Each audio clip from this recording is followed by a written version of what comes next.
So that's it, guys. That is some serious turf dormancy. When you are walking on this turf and you can feel the grass blades crunching under your feet, or you can hear it, this grass is in danger, serious danger of dying. Okay, I was walking across the turf just now here in Gettysburg, headed over to the country club, and it's everywhere.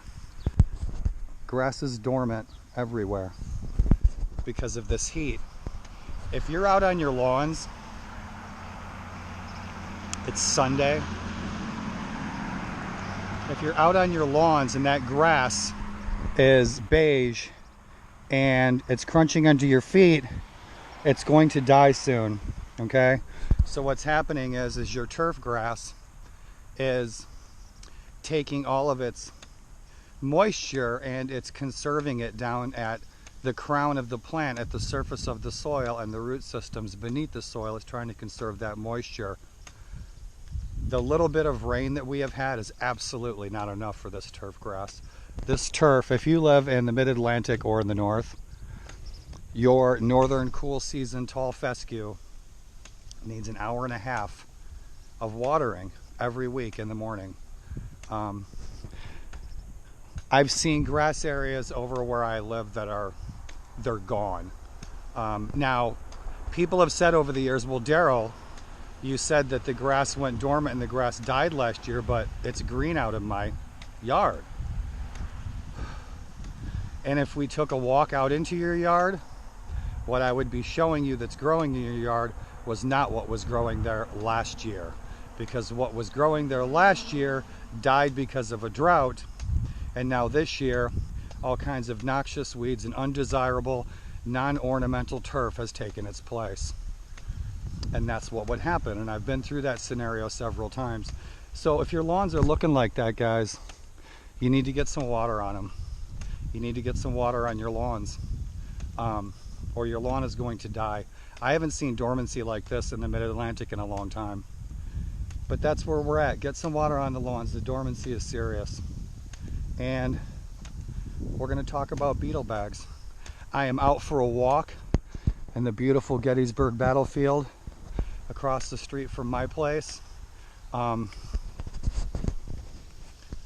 Headed over to the Harmon Farm, day one of the Battle of Gettysburg. Beetle bags. Beetle bags are simple stuff. You've all seen them. You know what I'm talking about. People hang beetle bags.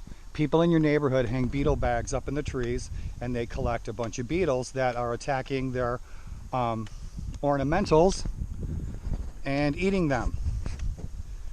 And so people buy beetle bags assuming that the bags are catching a bunch of beetles. Here's the truth, and here's the reality about beetle bags. First of all, why do they sell them? Because you keep buying them. What is a beetle bag? This is unfiltered. A beetle bag is a brothel. It's a whorehouse. A beetle bag is a pheromone atomic bomb, okay? And here's the deal. If you hang a beetle bag in this tree, you are going to be a homing beacon of beetle sex from miles around, that are going to come from miles around and come to that tree that you hung that beetle bag in, okay? Because that's what beetle bags do. As they attract those bees, they collect them, but what you're doing is you're attracting every beetle from the tri-state area to your property, okay? You're doing more damage than good. So what should you do? You should buy beetle bags. You should buy tons of them, okay? And all those neighbors who always give you dirty looks, and their dog always shits in your yard and they never clean it up, or you know, they're screaming at their wife and kids all the time, you want to give them the beetle bags, okay? A mile down the road from your house, okay? Because then all the beetles will go to that house. So avoid the beetle bags, guys. That's the problem. What is the solution? Grub season is upon us. August is almost here. I have serviced over 18,000 lawns in my career. And one of the things that I used to see driving away from a property is looking in the rear view mirror of my truck, and I'd see the crows coming down. I'd see the crows coming down, and they were digging up in the lawn looking for grubs, because crows like grubs. Clean that lens. Crows like grubs.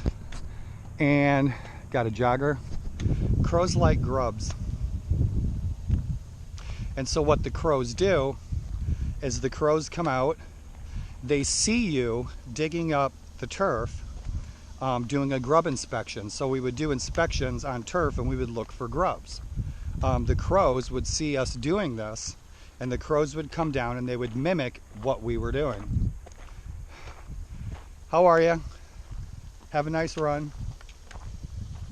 A little busy. But, and then I come to find out that the insecticide that we were using at the time was Dilox. This is 25 years ago. And Dilox was actually sprayed on ground up corn, okay? And so what I tested and did years later when I went to work for an organic turf company was I did a field plot test where I used granulated corn, the cobs, the corn, everything, okay? Feed corn. And I put that out on a lawn and watched the behavior of the crows. And the crows would come down looking for that corn, but then they'd keep digging down for the grubs. That was my observation. That was my experience. It's an alternative solution to try to get the crows to come down and eat the grubs. If at all possible, avoid using any kind of grub control that is restricted use. Why do I say that? Because 1 in every 4,000 people in the world are hypersensitive to restricted use. Insecticides, pesticides, herbicides, fungicides, okay? I'm not willing to take a chance on my child ending up in a wheelchair because I used a pesticide. So what product should I use, Daryl? And nothing that I tell you is endorsed by anybody at all. But over the years, I've always used Safer brand products. I've used Fertilome products. And products from my old company that I was a consultant for in Virginia Beach, a company called Natural Lawns of America. If you can get products from them and follow their rules or sign up for them, they're a very good organic company, and I worked for them for several years. Avoid the beetle bags, guys. Raise your mowing height to the highest setting. Start getting some water on your lawns for an hour and a half in the morning once a week, or you're going to lose your lawns.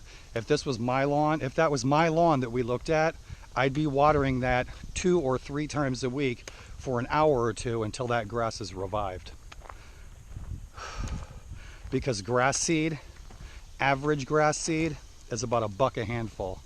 And that's what you're going to be spending on your average 5,000 square foot American home lawn.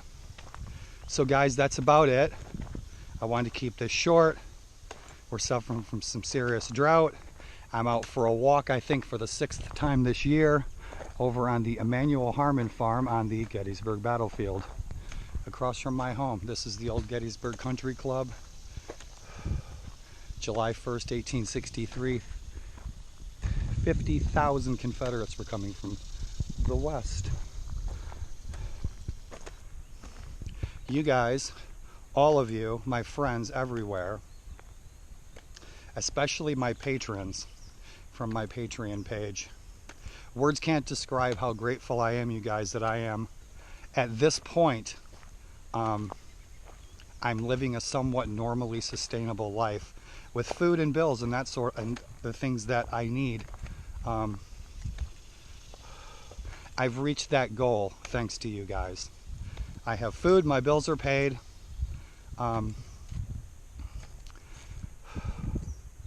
Words can't describe how grateful I am. So, Lithium Spring. And there's some lithium springs here that once used to provide water with lithium in it for the Gettysburg Springs Hotel that was once here that the veterans from this battle, the Battle of Gettysburg, used to come for their reunions, and they'd stay here at the Springs Hotel. In any event, you guys, that's it for your history bit for the day, and I'd talk to you all day if you'd let me, from the king of making a short story long. You guys have a happy, healthy, and safe and successful week ahead. Avoid the beetle bags, water those lawns, raise that mowing height. If you guys need to know what to do about dog spots, remind me. I'll do a short video about that too. Do another video about how to train vines. I'll do another video about proper pruning. Proper pruning on any dicot is just as important as a proper cut on your turfgrass monocots. Okay? I've said too much, I've stayed too long, and if you have MS, it's 85 degrees, and man, it's like 6,000 degrees out here in this sauna. Take care, y'all. Be safe. Thank you for being you.